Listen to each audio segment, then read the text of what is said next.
Hello, hello, my friends. Welcome back to Adobe Live at OFF. We're in Barcelona, OFF 2023. I'm here with my good friend, Anton. Hey, Paco. Anton, how are you doing?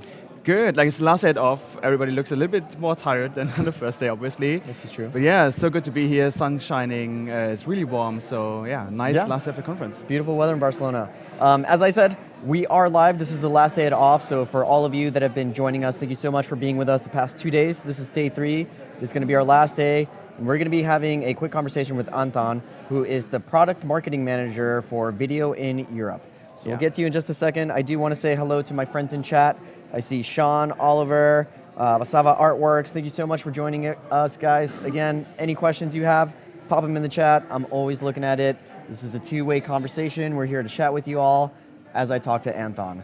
So without further ado, Anton, please tell us a little bit about yourself. Yeah, so I joined Adobe almost 4 years ago. I was a photographer and filmmaker myself before joining, so I kind of know both sides of this game, and I'm now looking after product marketing, as Paco said, and kind of being the connection between our product teams and folks over here in Europe who are using our tools every day and making great stuff with it.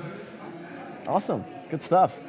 So Anton, let's have a conversation, my friend. Yeah. You had a masterclass here I did. at Adobe OFF. Do you want to tell us a little bit about that and what you did with that masterclass? Yeah, I mean, like, everybody's talking about AI, obviously. Like, that's a hot topic right now. It's the spring of AI, probably. At the same time, there's so much stuff that we already have in our products that are not new, and also some exciting stuff we're working on right now. So this masterclass was kind of doing a little wrap up on what we've done over the last couple of years, and also what we're doing right now to make video editing a little bit more easy. And if I say easy, I don't say like less professional, less in-depth, but more like more fun, like having more time helps us for. out, right? These are tools to make our life easier. Exactly. So yeah, I mean, speaking of tools, do you have any that you want to shout out when we're talking about this type of AI?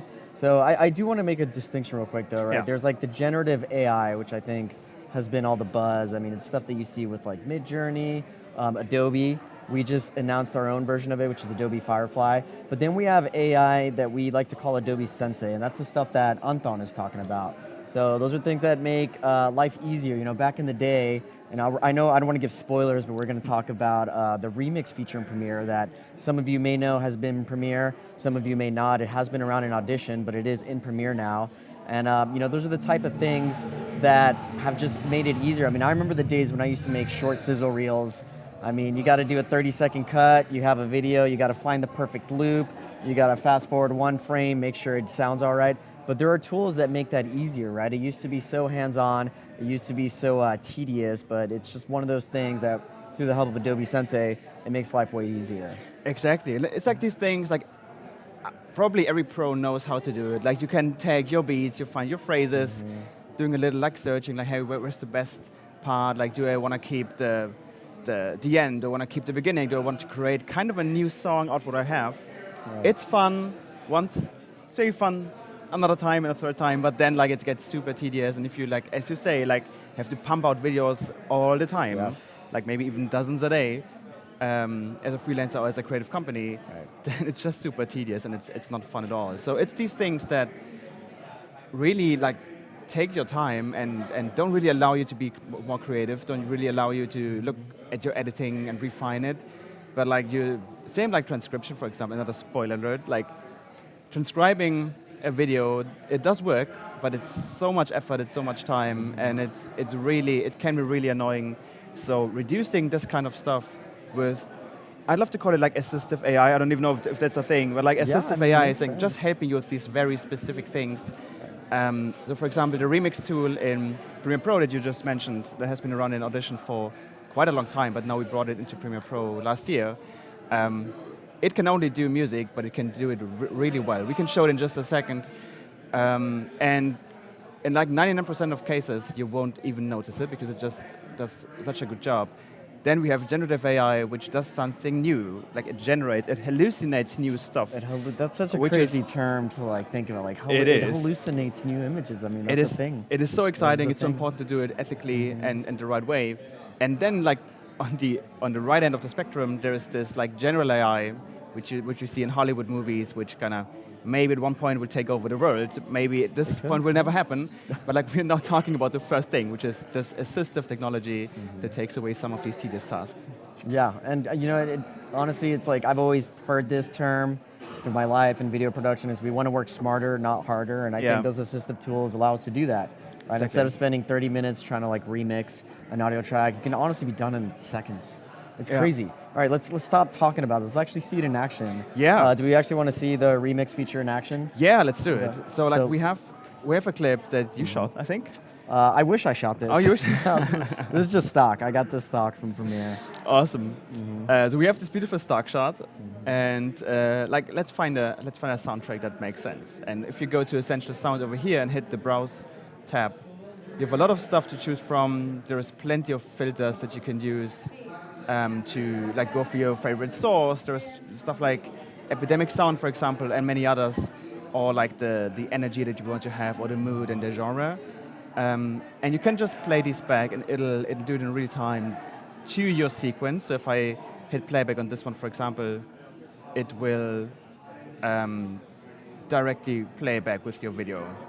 I hope it does. We can't hear it right now. I think so. I hope you can. Yeah, I think you all are hearing it. Yeah. There we go. We got the tunes playing. Awesome. So if I want to use that, I just drag this into my timeline right here. And like you'll notice, and we already spoiled the surprise, like it's way too long. So what I could do, like it's stock music, so it's generally like at the same pace. It follows a similar structure throughout the song.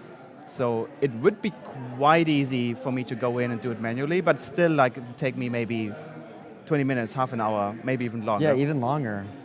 So but wait, we have a hack for you. We do, yeah. We have a hack, my friends. There is the remix tool, and like oftentimes there's different ways to use it. The easiest way is to select the tool on the left-hand side of your screen, and if you don't see the remix tool quite yet, you tap and hold, and then it'll pop up right here.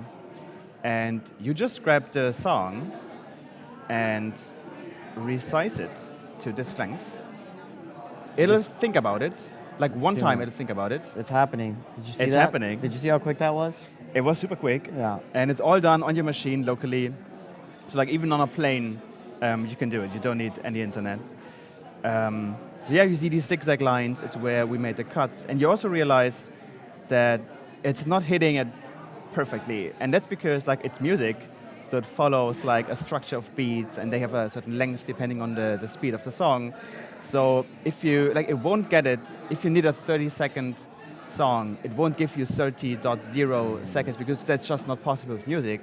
But you can play around with it and give it like a target duration, and then you can make it like, for example, yeah, if I do like this, it won't change anything because it just won't work. But like, but if you get a little more extreme, then it might make that cut. Yeah, for example, right now. So let's give it a try, right? Yeah, let's hear it. Let's see it in action. We crossed the first zigzag line. Here's a couple more.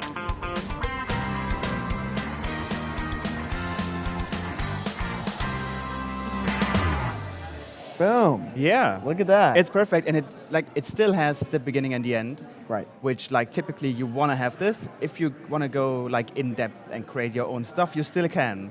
Like having features like this, and it's oftentimes like I often hear like, hey, like we know these AI features, we know they're made for like beginners who don't know how to edit, and that's really not the case. I mean, obviously it makes it easier to get started. At the same time, like if you do this once a month, once a year, like you can still do it manually, but like doing this a couple of times a day, like it's a significant part of your work. So this will do the job. It does, and it did the job. It did the job great. Yeah. And did we tell our friends what these squiggly lines are in the track? Yeah, these are cuts, but we didn't hear them. So it's where like it tries to find the right place to make a transition at a cut so that you don't hear it. I mean, if you pop in like a hip hop song, obviously it won't work that well because it won't like get the text and then the lyrics and try to make something that works. I mean, that's not how it works. But we didn't hear the cuts, which is typically what you get. Yeah, let's. Why don't we extend it a little longer just to see other variations of the cut? Yeah. So one thing, like good that you mentioned it, one thing you can also do is use this tool to remix not only shortening, but like lengthening the video. So if you need, for whatever reason, a 1 hour version of the song, you can do it. You can just grab it and pull it. Yeah, we didn't. There we go. So yeah. So now we made it way longer, and you can see the cuts where it's actually making the cut to extend it. Of course, I don't know if we want to hear, what is that, like a minute and a half of the song, but I mean, that's a great option. Sometimes you don't need to shorten the track, you just need to extend it to go with the cut. Exactly. So it goes both ways. It goes shorter and longer, which I love this feature, honestly. I'm telling you, I used to do so many sizzle reels, and I used to have to find that perfect cut, and it drove me nuts. And again, with the power of Sensei, just assisted AI tools, it makes our life so much easier. Yeah, totally. And we have so many more examples of that. Like we have speech to text, which does the transcription, which I just mentioned. Also, like if you're using the beta version of Premiere Pro, which you always can do for free, like you can go to your Creative Cloud app and you can install the beta in parallel to the production version. It won't mess with any of your files. Like it's really two separate versions of the product. And in the beta, you can check out what we're working on right now, and you can check out new features that are not quite ready for release yet, but you can still like use them, give us feedback, which is super valuable for us. Nice. And it also like gives you a little bit time to prepare. Like if you're an instructor, for example, it gives you more time to prepare to get used to new features, and then if they are released, like you're immediately to the point ready to talk about them. And right now in beta, we have text-based editing, which is basically the transcription, but like on steroids, because it gives you the opportunity to kind of edit video like you would edit text. So if you do like a tutorial or any instructional stuff or a vlog or an interview, you can go in, you can search, find stuff, pull it in, do a rough cut in a fraction of the time. And I was doing something a few weeks ago where it was something where I just like talk about stuff, and it took me not even the time I would have needed to watch the whole thing to have a rough cut of it, because like I can read quicker than I can listen to stuff. That's crazy. So this is incredible, and it's stuff like this that we really want to push to make things easier for you. That's awesome. I know, hey, I see Tim in the chat. Tim Mo Best, good to see you there, my friend. Thank you so much for joining. Hope you're feeling better, my friend. I know another one of these assisted AI features we want to talk about was auto reframe. Yeah, so if you all don't know what auto reframe is, these days people don't really watch things on 16:9 on those widescreen monitors, which is crazy. I mean, it goes so against the video production I used to do when, I wouldn't say mobile was the mainstream thing, but a lot of times when you're working for studios, they want different versions of a video, right? They wanted 16:9, they wanted 9:16 to fit on a mobile device. They want it on an iPad, and it used to be where you literally had to make a new sequence, kind of slide things, make sure your subject is in it. But we have a tool that does that for you, do we? Yeah, we do, and it's been around for years now. It has been. Maybe like 4 or 5 years, I think. Yeah, for sure, at least. And so it'll look at your video and it'll know it'll try to figure out what's most important. So like, is there a person talking? Is there something going on? Is there a ball flying across the field because it's a sport thing? And it'll try to focus and reframe dynamically and intelligently to make a reframed version in whatever aspect ratio. Could be 1:1, could be 9:16, could be 4:3, whatever it is, to make this a meaningful variant of it. And it'll create a new sequence and give you all the keyframes, all the stuff that you need if you want to go into detail and change things manually. And it's just like it takes a few moments and then you're done, instead of like reframing each and every single clip, because it's so much work. Should we see it in action? Should we try it on this clip? See what happens? I mean, there's not so much going on. Okay. At least maybe we can show just how to even do it, right? Yeah. For those of you who may not know. Exactly. So you would go to sequence and then to auto reframe. Oh, by the way, right here we also have the transcribe sequence that I just talked about. We also have simplify sequence for those of you who, we have an awesome timeline right here. It's super clean, super tidy, but like if you're like me and it gets messy over time, you can use simplify sequence to boil all of this down to create a simpler version to pass it on to someone else or for your archive to have it tidied up. But on auto reframe sequence, I'm saying what aspect ratio I want to have. So typically vertical for an Instagram story, TikTok, whatever, 9:16, and I will hit create. and it'll think about it for just a second. And as you can see, it created a new sequence, which is a copy of the old one. So you can always go back and work with your original. So it does never mess up what you're currently working on. It's always like in another sequence, another copy. Right. So we have it right here, and then, I mean, that's not really comfortable to edit, so I can go ahead and go to the new vertical workspace also. That's pretty to cool. have more real estate on my monitor. Right.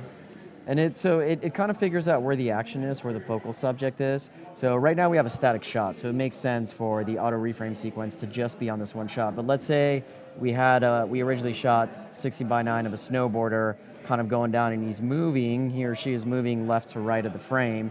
Then what auto reframe can do that's really cool is it'll actually have keyframes where it's panning and following the subject. And again, this is all the assisted AI we were talking about. This is Adobe Sensei. It knows these things. It knows this stuff, so it's able to figure out what the subject is, and then it's able to track that. So for this static shot, don't need to do any fancy action, but if you did have moving subjects, then it does a really great job at actually figuring that out. So Exactly. very cool stuff. Right on. Is there anything else that you would like to chat about, Anton, in terms of a masterclass or something else? Yeah, and do we have any questions? And if not, any questions? I don't see any questions right now. Just a lot of people saying, hey, being with us in the chat. Thank you for joining us. I see Sahid. What's up, Sahid? Thank you for joining us in the chat, my friend. Yeah, if you have any questions, we do have about, I'd say 7 more minutes with Anton, so fire them up. I'm looking at that chat. Exactly. And if there's anything like you'd love us to work on, for example, anything like tedious that you do each and every day and that you think could be easier, let us know. Now's the time. Now's the time to do it. One thing I did want to chat about while we kind of hang out and see if there's any questions is let's talk about Premiere Pro at the Oscars. Yeah. So very exciting news. This was super exciting. We had quite a couple films cut in Premiere Pro and also like visual effects and After Effects that were nominated, and then we had a winner winning Best Editor. We did. Best Editing, which is Everywhere, Everyone, All at Once, which is fantastic. We're super proud. And yeah, if you haven't seen it, then go watch it. It won so many Oscars. If you haven't, do it now. Yeah, phenomenal film. Obviously, if you don't know what we're talking about Everything, Everywhere, All at Once.